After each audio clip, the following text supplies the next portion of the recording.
Well, as at the time of this recording, the Browns may not have a kicker for Sunday. Two offensive linemen that are starters have barely practiced this week.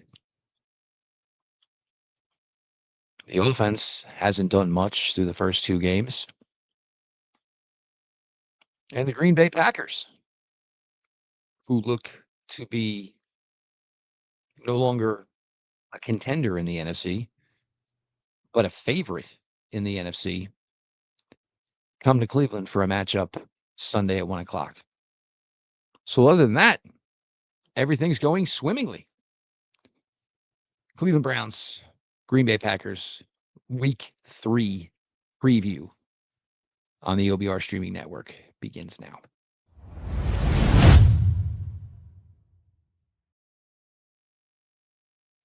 Welcome back, my friends, to the show that never ends, your daily delivery of all things Dog Pound Browns 3D on the OBR streaming network. I am your host, Jeff Lloyd. We appreciate all of you who support us here at the OBR for the written content over the OBR.com. The VIP package just can't be beat for the price. Insider forums, Ask the Insiders gets combined with a subscription to Paramount Plus.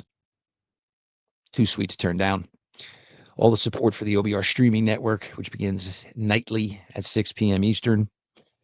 Make sure you're subscribed on YouTube. And of course, make sure you're subscribed over on Twitch. So the practice week is now finished. Browns final preps are in. Sunday, 1 o'clock. The Green Bay Packers come to town. Your injury reports at the end of Friday practice for this week. Browns with 4 questionable, 1 out. Mike Hall, for a second day in a row, has not practiced.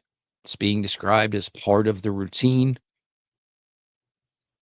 I'm going to take that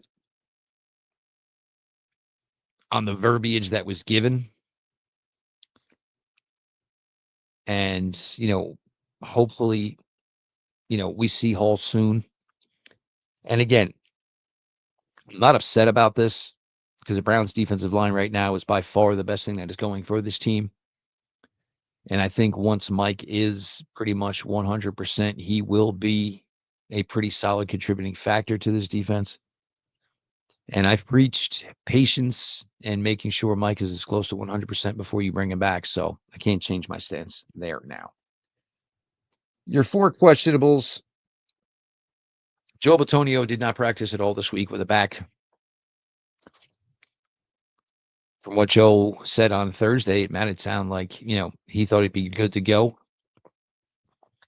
Certainly not uncertain for Joe to get rest and time off for practice. So I'm not having an issue with that. Just hope he'll be there. Jack Conklin, limited again today with the elbow. Got to be honest, my belief is that Jack's not going to go on Sunday.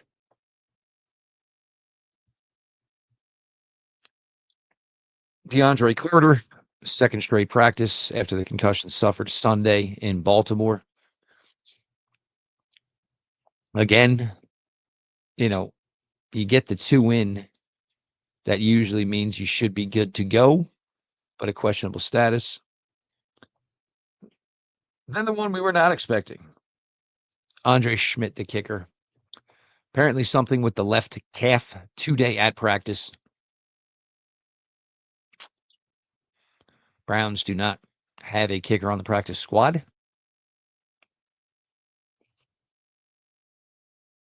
So could be an absolute mystery as to whether or not Schmidt's going to be able to kick on Sunday, or we will hear of some bizarre scenario with, at this point, would be somewhere within the next 44 hours or so, and who actually is kicking for the Cleveland Browns on Sunday against Green Bay Packers.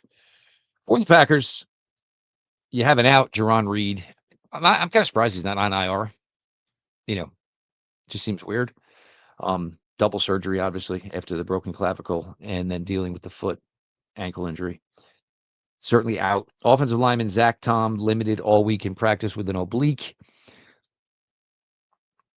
and now hurt or dinged in Thursday's practice. Tight end Tucker Kraft, who's been phenomenal for the Packers for the first couple of weeks, did not practice at all today. Reached out to a couple of Green Bay buddies in regards to Kraft and Tom, and both were deemed by the Packer guys I trust as probably not going to play on Sunday. My response, of course, was not sure they necessarily need them. To which both Packer guys I reached out to responded with, "Well, I didn't want to be the one to say it." So, Tom with the oblique, it's got to. I mean, it's got to be something where you practice all week. So the starting right tackle most likely out, and then of course Tucker Kraft, such an integral part of this team to this point for the Green Bay Packers. Again, not worth the risk. So, and it probably doesn't hurt that, I think Green Bay thinks they can probably handle this game, even though they're down a couple players. The kicker situation. So, with Schmidt getting injured today. Late this afternoon, the Falcons have moved on from Young Ho Koo. Now, is he the best fit for the Cleveland Browns long term? Probably not. His 7-year run with the Atlanta Falcons, all in the dome, of course. Mostly in the dome, I should say. Road game in New Orleans every year. Road game in Carolina every year. Road game in Tampa. So, I mean, minimum you're getting, 8 to 9, 10, 11, maybe even 12 fair weather games every year. But certainly, if you can maneuver it and get his butt into town quickly, certainly can be the short-term answer for Sunday. If he finds it, he finds it. And, kicking is so difficult in this league. It's just absolutely bizarre. And due to, the, the late game kicks, it, it, it just becomes such a brutal job to have. Because again, and we've said it already for a couple of weeks, you're always remembered for the kicks you didn't make. Nobody remembers for the kicks you did. So Young Ho Koo certainly could be an answer for the Browns for Sunday, at least. But, and I saw some people talking, well, the Browns, aren't carrying a kicker on the practice squad. With the amount of kicker changes in the NFL, I kind of get it, because if you did have a kicker on your practice squad, there's a good chance somebody's going to scoop him up. And it was a really popular thing that teams were doing during the COVID year, because obviously those players were being tested all the time. So God forbid if you had your kicker test positive for COVID on Thursday or Friday, hopefully you had another one you could elevate from the practice squad. But the amount of turnover in the league right now at the kicker position is really hard to spend a practice squad spot on a kicker, because there's a really good chance with the amount of turnover there is right now, the guy's just going to get sniped anyway. So I think it's a lot of people trying to point the finger at the Browns and having a little ha ha ha, Browns had their pants down again. It's just really difficult to do right now. And again, much as I complain about DeAndre Carter being this team's return man, I am not wasting a practice squad spot on a second kicker. I'm going to take a shot on a guy that might actually be and turn out to be a viable player. Might be a guy that makes 53. Could be a guy that stays here for another year or two. They'll figure out some option for Sunday. And if they lose to the Green Bay Packers by less than a field goal, that's a win regardless. Let's be honest. Rookie rushing to this point through 2 weeks.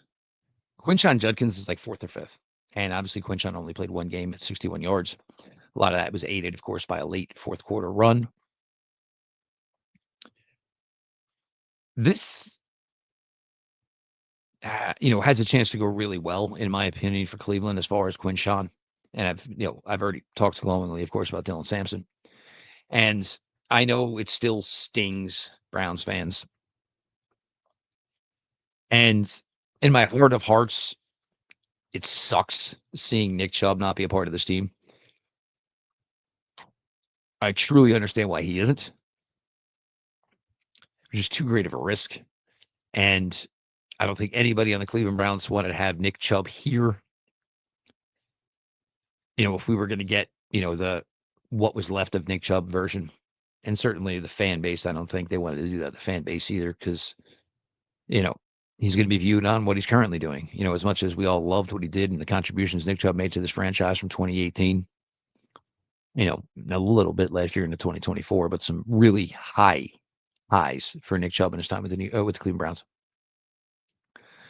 Don't want to see it, just all be turned on away, pissed on, all that, and forgotten. But you have to be excited for Q. Again, I didn't think he should have played last week. Certainly, they opted to go opposite of me, and we're 100% right. Hopefully, this run game can be even a better version of itself this week. Certainly not going to be easy against this Green Bay Packers defense. And he had a large amount of yards after contact. And you have a chance here, you have a back that you figure you can probably give a decent workload to 15 plus carries. Get that number into the 20s if you get to a situation in the fourth quarter where you're trying to grind out the clock. And you're developing a guy that, will be here minimum 4 seasons on a rookie contract. You pair that with Sampson and obviously all the young talent around, and that's what you're building upon. Certainly need the guy behind the center, of course. But if Quinshon Judkins can find a little level of consistency, and teams are going to have to start, walking and bringing guys closer up to the line of scrimmage, hopefully that starts opening things up a little bit.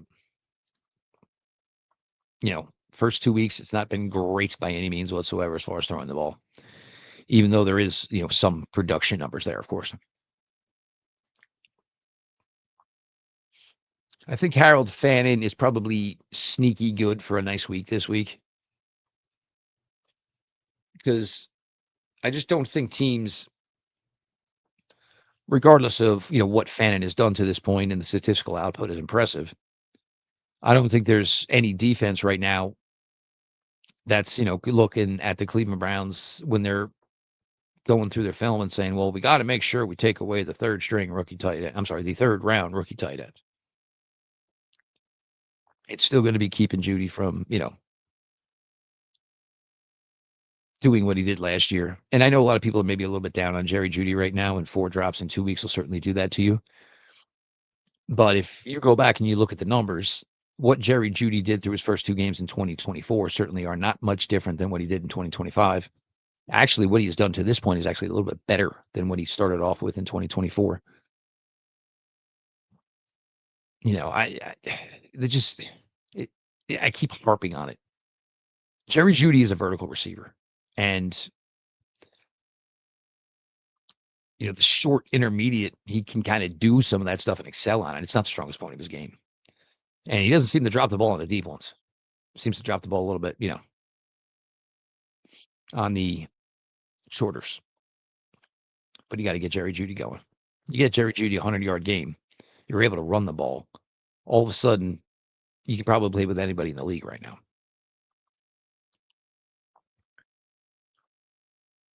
It's going to be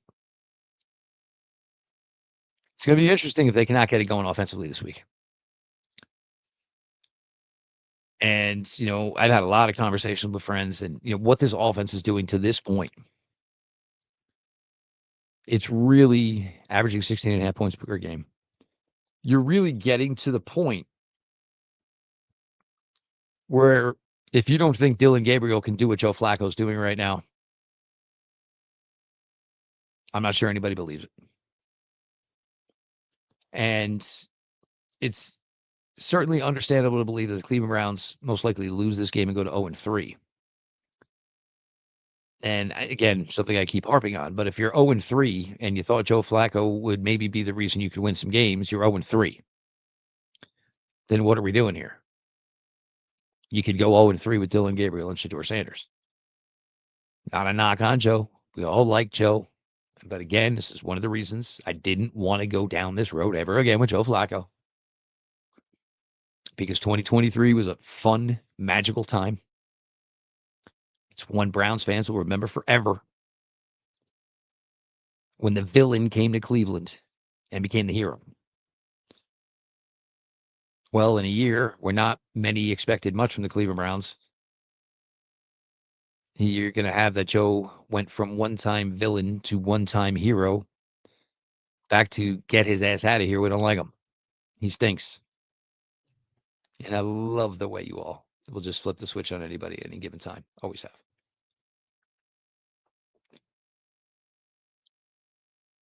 I think Joe Batoni will play. I think Jack Conklin will. I think it's going to be another week of Cornelius Lucas. I don't know what to make of the DeJuan Jones thing, unless they're just trying to get Levinson some time as well. Look, they're in a position where they really should be trying to evaluate offensive linemen, and it's really difficult to do that.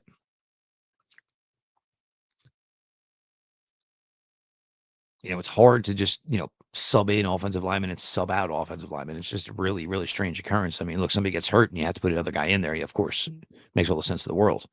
But it's really difficult, unlike running back, unlike wide receiver, tight ends, corners, safeties, is really difficult to rotate guys in and out. Normally offensive line, it's a flow thing. And, you just get into the game, you get in your zone, and hopefully, you're performing the way you are. And if you're performing that poorly, they just yank your ass out and you don't go back in.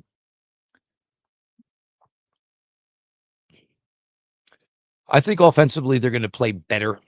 And this might be the best version of the Cleveland Browns offense that we're going to see to this point. And I think a lot of it has to do because the pressure is mounting.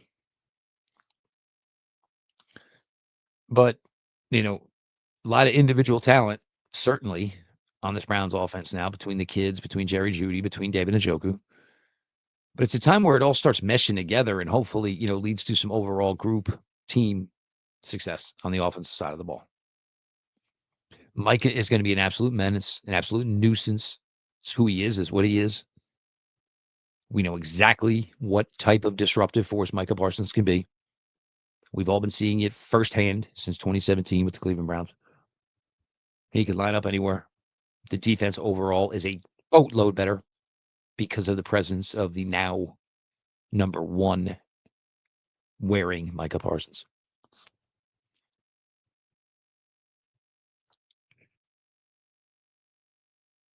Defensively, and Dobbs and Wicks and Golden. Actually kind of sounds like a law firm, right? Dobbs, Wicks, and Golden. It's not going to scare you to death. It's not. And I think Greg Newsome kind of played pretty well last week. Denzel looks good to go. I honestly think we're going to see a lot more Miles Harden playing the slot this week. And we're going to see a Cam Mitchell. You can't have a non-starting defensive back give up 3 touchdowns. Cam Mitchell's in a really tough spot here. Because, Miles Harden now in year 2 didn't play much at all as a rookie, was injured most of the year. And he goes out and can contribute in any way whatsoever. Cam Mitchell is in a bad, bad spot. I am wondering if maybe see a little more Converse this week. You want to play him some outside reps? And I'd hate to do it to Greg now that he's got the outside position during the contract year. But I mean, if you're honestly trying to win, was Converse better on the outside than either Cam Mitchell or Miles Harden are at the slot? Because if you're trying to win, you should be putting out your best three. So giving Converse a shot on the outside, third down opportunities, put Greg Newsom back in the slot. Greg just needs to put out good tape and get a decent contract, whether it's here or somewhere else next year. Jordan Love, I thought wasn't playing on time early in games, these first two games, but he's really seemed to, close out the game strong.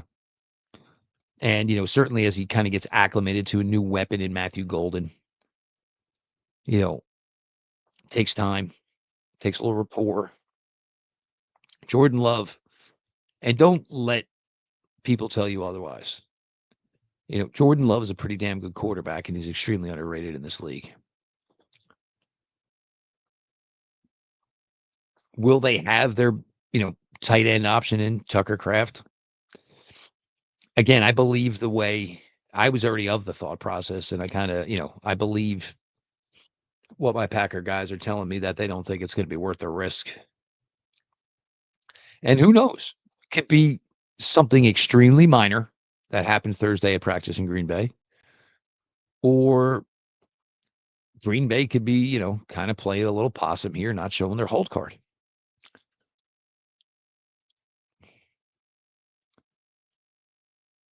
He's certainly become a huge part of that team and a huge part of that offense.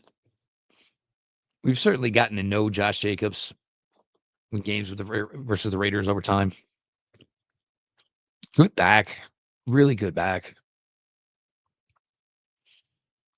The setup for him with Green Bay and the way that offense performs, it's just really gone smoothly. Now, the offensive line, which could be without Zach Tom, puts rookie Anthony Belton in at the right tackle position. Anybody that listened to the draft talk, I mentioned Anthony Belton a lot as a day 3 possibility. He's big, and if he gets his paws on you, he can give you an issue. Not sure. Well, damn sure he's not ready for a guy like Myles Garrett. But I'm not sure if he's even ready for a guy like Isaiah McGuire, to be completely honest with you. So Brown's defensive line could certainly eat a little bit this week. We've seen that to this point, though. Does that necessarily lead to success for the Cleveland Browns? And that's something we have not really had confirmed to this point.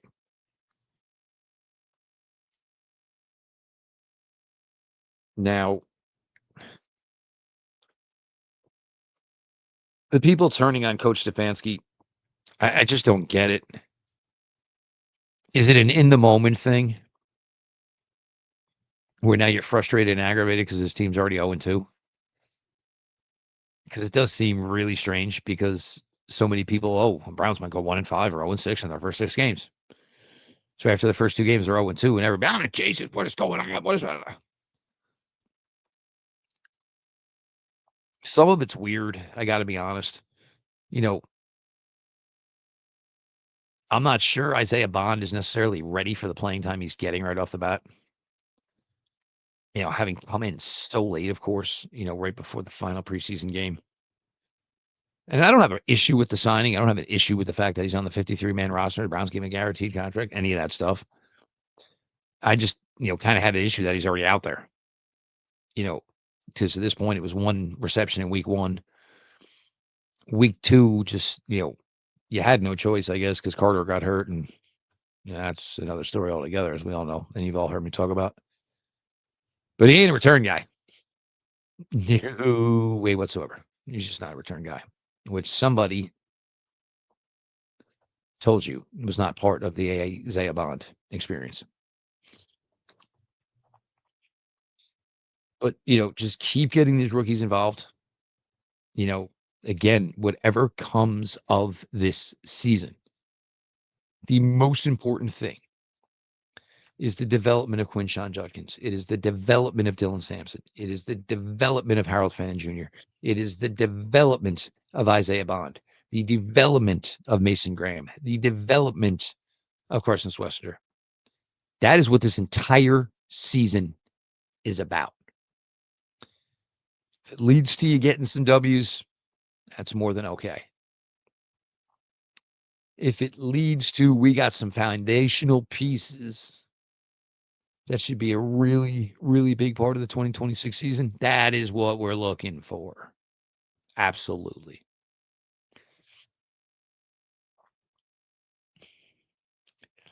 I know right now, through a few weeks in college football, the quarterback class is just all over the place. You've had some highs from some guys mixed by some lows from the same guys. We certainly have had our conversations and talks about, what exactly is a Kevin Stefanski prototypical quarterback look like?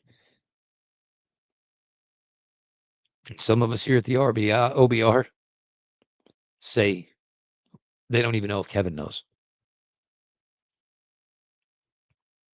I'm going to say one thing in regards to whichever guy it's going to be is, for me, quarterback mobility is going to be a GD must.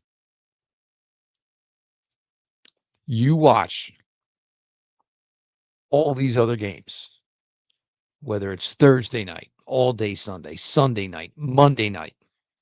You watch all these other NFL games and you see the difference that mobile quarterbacks have. 3rd and 7, 3rd and 5.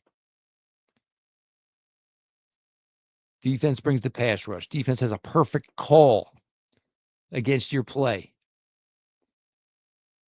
And then your quarterback gets out of the pocket.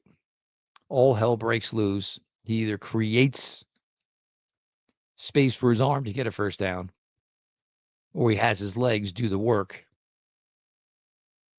that he and the receivers couldn't do. Mobility is going to be a stinking must. I want a quarterback, when it's not there, do not have to throw it into the 6th row. And I'm not saying he's got to be Lamar. He doesn't have to have Anthony Richardson's speed. But I want a guy whose legs can be a difference, can be considered an asset, a tool, a chain moving part of his game. That doesn't mean I'm singling out any quarterback over another, but I think you kind of know the names to this point that would fit under that mobility that I'm looking for. Again, if you are a fan of pass rushing, this game could be absolutely something, with Mike on one side and, of course, Miles on the other. And you have to think there's got to be some sort of anything you can do, I can do better between Micah and Miles. And, sometimes, it's one of the greatest thing about sports is that sometimes we get into a scenario where a superstar becomes even more super because there's somebody else on the other team they're playing against. And they just take it up an even higher notch. Overall, I think the Browns are going to play better. This is weird because this is a game where I think, and over the years, kind of liken it maybe a little bit to the San Francisco game in 23, where everybody thought the Cleveland Browns did not stand a chance. The Browns ended up becoming victorious. But I think this is a chance for the Browns where they can play better than expected, surprise people by hanging with the Green Bay Packers, but probably still ending up on the wrong side of the scoreboard. So you wanted to tell me Green Bay 26, Browns 20, something like that. I can jive with that. But this product on offense, which has so much noise beating them down already, it absolutely better look better Sunday, or there's going to be a lot of people screaming for change, and I'll be standing right there with them. because if the product is 0-3 and it looks like crud, well, the product could be 0-3 and look like crud and be run by a rookie quarterback and not a 40-year-old man. We appreciate all the support here at the OBR, whether it's for the written content or at the OBR.com. Get that VIP subscription, insider forums, ask the insiders. Your subscription gets bundled with Paramount Plus. Nice, sweet deal. And of course, continued support, which we all appreciate, for the OBR streaming network. Subscribe to the OBR on YouTube. Subscribe to the OBR over on Twitch.